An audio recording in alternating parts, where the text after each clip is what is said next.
India team Oman को 21 run हरईदेला question 3-4 आसी ठिया होची। शुभम गिल बोल्ड, गौतम गंभीर पिकअप टीम, काली सूर्या कुमार एते लेट रे बैटिंग करने आसीबा, आउ बोलिंग रे निधुम माड़ खाइबा। तो यहाँ हूँ सब प्रकार कैटेगरी। प्रथम कैटेगरी हूँ आम गौती भाई गौतम गंभीर। आपको लगे धोनी मो सहित जमी करमी करी। तू जो मानू पुरैलु विराट रही शिखर धवन आपको चांस देके मत काटल तो ठीक अच्छे छड़ा एम लाइफ बर्बाद करदेवी। फास्ट सूर्या सूर्या मत टीम प्लेयर भाई लगुनि, मत लगुच पीआर कैप्टेन भाई मत लगुच। कहीं पीआर आउ चक्कर रे एमाने खेल भूलीगले भाई। इमान टंका देखिले आ सोशल मीडिया देखिले आंकर आउ किसी लेनदेन ना। कहीं बैटिंग कला बेले से देखुच फास्ट कैमेरा मोड अच्छी तो, फिल्डिंग कला बेले से फास्ट देखुच कैमेरा मोड अच्छी तो, जोड़ा रिव्यू दरकार नहीं से रिव्यू नहीं जाऊँ कहीं ना कैमेरा मोड अच्छी तो। हार्दिक पांड्या सेम, किंतु हार्दिक पांड्या गोटे क्वालिटी होची भाई मु स्टाइल देखाए, मु स्टाइल देखाए, मु रंग देखाए, मोर आटिट्यूड अधिक हो चुट्टी कलर कर देछि किछि फरक ना, किंतु मु मैच रे मैच भलिया खेलिबी।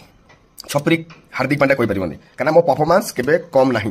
मु बैटिंग नदेले बोलिंग रे देबी, ऑलराउंडर बैटिंग बोलिंग आ फील्डिंग तीनटा रे मु परफॉर्मेंस करबी। एटा होछि हार्दिक पांड्या रे क्वालिटी। किंतु इंडिया टीम रे को कैप्टन किए सूर्या, बेस्ट ऑलराउंडर किए हार्दिक पांड्या। यदि जन भीतर आगे किए आसला हार्दिक पांड्या। इंडिया पाई अधिका मैच जितैथिबा प्लेयर ना कौन विराट कोहली, तापर किए आसीबो हार्दिक पांड्या।